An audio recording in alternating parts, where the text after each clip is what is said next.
नमस्कार, बहुत स्वागत है आपका। सुबह के 6 बज रहे हैं, आप देख रहे हैं न्यूज नेशन में हूं आपके साथ ज्योति तनेजा भसीन। और इस बुलेटिन की शुरुआत इस वक्त की बड़ी खबर के साथ कर रहे हैं, जो हाथरस कांड से जुड़ी हुई आज बड़ी खबर है। हाथरस कांड पर एसआईटी ने अपनी जांच पूरी कर ली है।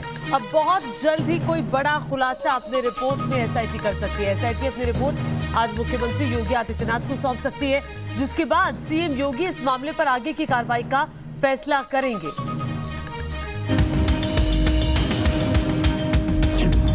क्या आज सामने आएगी हाथरस की हकीकत? क्या आज पता चल जाएगा पीड़िता से रेप का सच?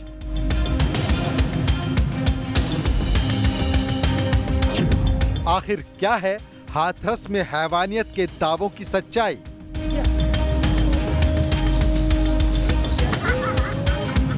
आज एसआईटी की रिपोर्ट करेगी दूध का दूध, पानी का पानी। हाथरस कांड पर आज बहुत बड़ा खुलासा हो सकता है। आज इस वारदात से जुड़े अहम सवालों के जवाब सामने आ सकते हैं, क्योंकि यूपी की योगी सरकार ने हाथरस केस की जांच के लिए जिस एसआईटी का गठन किया था, उसने पूरी घटना पर अपनी रिपोर्ट तैयार कर ली है। और आज एसआईटी योगी सरकार को अपनी रिपोर्ट सौंप देगी। तमाम सबूतों और गवाहों के आधार पर तैयार इस रिपोर्ट से कई अहम सवालों के जवाब मिलने और कई बड़े आरोपों से पर्दा हटने की उम्मीद है। मसलन 14 सितंबर के दिन दलित लड़की के साथ क्या हुआ था? क्या पीड़िता के साथ सचमुच गैंग रेप हुआ था? क्या पीड़िता के परिवार ने किसी दबाव में आकर अपने बयान बदल दिए? आखिर क्या है गांव के दो परिवारों में जातिगत दुश्मनी की कहानी? इन तमाम सवालों के जवाब ढूंढने के लिए एसआईटी की टीम 5 बार पीड़िता के गांव हाथरस के बुलगढ़ी गई।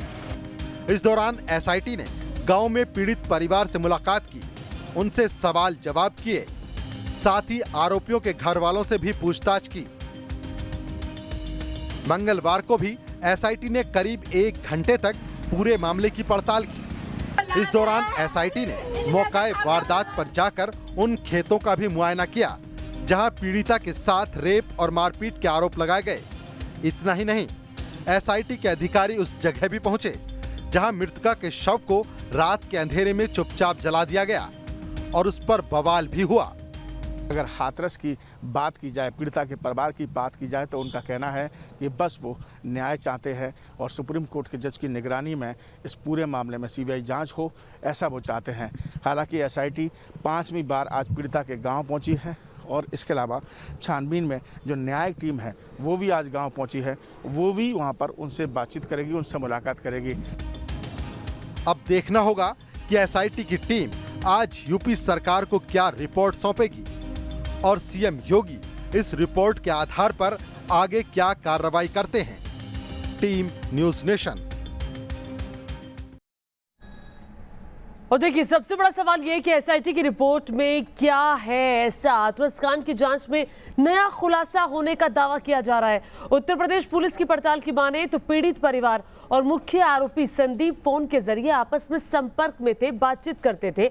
और पीड़ित परिवार और संदीप के बीच फोन पर बातचीत का ये जो सिलसिला है, ये पिछले साल अक्टूबर में शुरू हुआ था। यूपी पुलिस के इस दावे के बाद अब हाथरस मामले में कई तरह के सवाल उठ रहे हैं।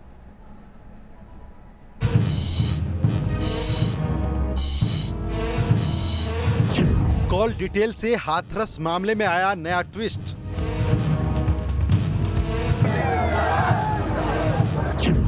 यूपी पुलिस की पड़ताल, पीड़ित परिवार पर उठे सवाल।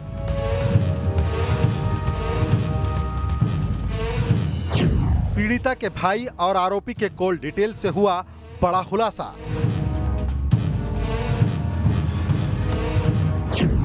पीड़ित परिवार के भाई और आरोपी के बीच थी गहरी जान पहचान।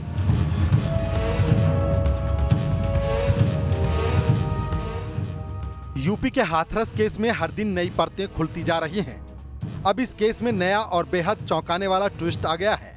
दरअसल हाथरस कांड में यह खुलासा यूपी पुलिस की जांच में हुआ है। सूत्रों के मुताबिक पुलिस ने आरोपी और पीड़ित परिवार के कॉल रिकॉर्ड को खंगाला तो पाया कि पीड़ित परिवार और हाथरस केस के मुख्य आरोपी संदीप फोन के जरिए आपस में संपर्क में थे।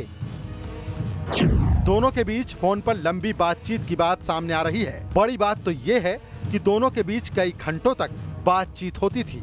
दोनों के बीच 13 अक्टूबर 2019 से मार्च 2020 तक 104 बार बातचीत हुई थी। बीते 6 महीनों में दोनों के बीच करीब 5 घंटे बात हुई थी। सूत्र बताते हैं कि इसमें से 62 कॉल पीड़ित परिवार की ओर से की गयी, तो वहीं 42 कॉल आरोपी संदीप की ओर से की गई थी। सूत्र बताते हैं कि आरोपी संदीप और पीड़िता के परिवार के बीच जिस नंबर पर बातचीत होती थी, वो नंबर पीड़िता के बड़े भाई के नाम पर रजिस्टर्ड है। जाहिर है, कॉल डिटेल से हुए इस खुलासे के बाद हाथरस केस में पीड़ित परिवार पर अब कई सवाल खड़े हो रहे हैं। सवाल उठ रहे हैं कि क्या पीड़ित परिवार सच को छिपाने की कोशिश कर रहा है? अगर ऐसा नहीं है तो फिर पीड़ित परिवार क्यों सीबीआई जांच से भाग रहा है? आखिर क्यों पीड़ित परिवार नार्को टेस्ट नहीं कराना चाहता है? इधर स्पेशल इन्वेस्टिगेशन टीम की जांच भी अंतिम दौर में है और एसआईटी अपनी रिपोर्ट आज मुख्यमंत्री योगी आदित्यनाथ को सौंप सकती है। यूपी सरकार ने इस मामले में सुप्रीम कोर्ट की निगरानी में सीबीआई जांच की मांग की है। इस बीच मंगलवार को देश की सबसे बड़ी अदालत में एक याचिका पर सुनवाई के दौरान सुप्रीम कोर्ट ने हाथरस की घटना को भयानक बताया और शीर्ष अदालत ने यूपी सरकार से गवाहों की सुरक्षा के लिए राज्य सरकार से हलफनामा मांगा। Team news nation. और देखिए, हाथरस केस में काफी सियासी संग्राम मच चुका है। इस मामले में जामिया से लेकर पीएफआई का कनेक्शन तक सामने आ चुका है। यूपी सरकार साजिश का आरोप लगा रही है और पूरे मामले में फंडिंग की जांच ईडी कर सकती है।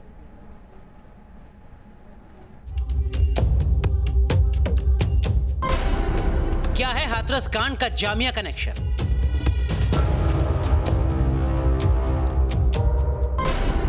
क्या जामिया का छात्र है जातीय हिंसा फैलाने की साजिश का मास्टरमाइंड?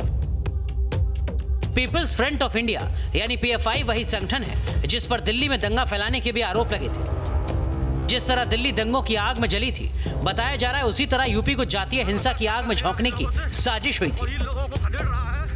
हाथरस कांड के बाद जातीय हिंसा फैलाने की कोशिश के आरोप में 4 लोगों को गिरफ्तार किया गया है। इनकी गिरफ्तारी मथुरा के पास एक टोल प्लाजा से हुई। इनमें एक जामिया का छात्र भी शामिल है। पुलिस का आरोप है जामिया का छात्र ही साजिश का मास्टरमाइंड है।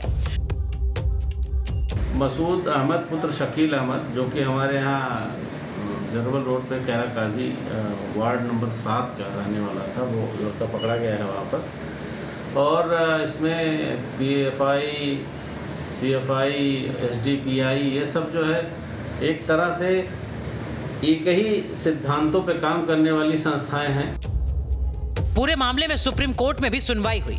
कोर्ट ने हाथरस के मामले को खौफनाक बताया है। यूपी सरकार ने कोर्ट में फॉरेंसिक रिपोर्ट सौंपी है। बताया जा रहा है कि इसमें रेप के सबूत नहीं मिलने का जिक्र है।